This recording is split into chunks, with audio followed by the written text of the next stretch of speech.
जिसको वाल्मीकि जी सिद्धाश्रम कहते हैं, तुलसीदास जी शुभ आश्रम कहते हैं। एक चट्टान, शिलादेह, वायु बक्षा कोई पड़ा है।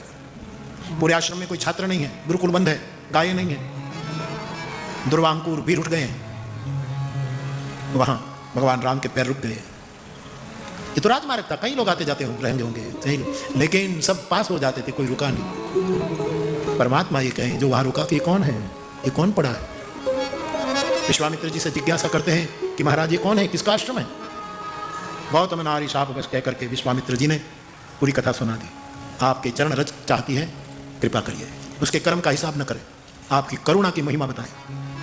और भगवान राम को आदेश हुआ और चरण रज का दान करते हैं। और गोस्वामी जी कविता फूट पड़ी।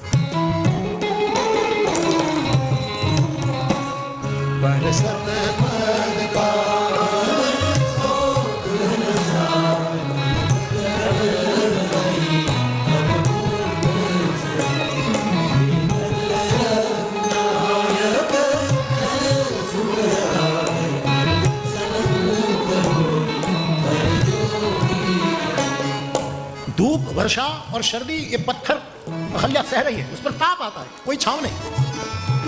तो उसका ताप, यद्यपि विश्वामित्र जी पापवश नहीं कहते हैं, श्रापवश कहते हैं, फिर भी जो कुछ घटना घटी, थोड़ी सी चूक जो भी हुई, पाप समझ लो। तो एक तो ताप है अहल्या पर, थोड़ी सी चूक, और मन में संताप है कि मैं ऋषि पत्नी कहां चूक कर गई। तो ताप, पाप और संताप तीनों मिटाना है। इसलिए तुलसीदास जी त्रिभंगी छंद लिखते हैं, तीन वस्तु का भंग, तीन वस्तु का नाश करना है।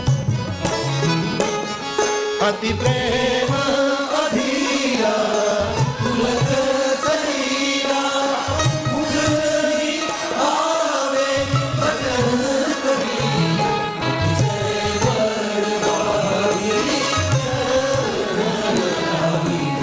जुगल नयन जलवारी, यही भांति सिधारी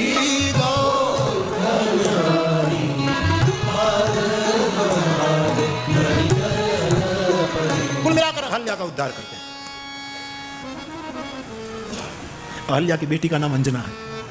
अहल्या को दो संतान, अंजना और शतानंद, अहल्या की बेटी है। तो बाप अहल्या का उद्धार हुआ। मैं कथाओं में कहता रहता हूं कि भूल कौन नहीं करता,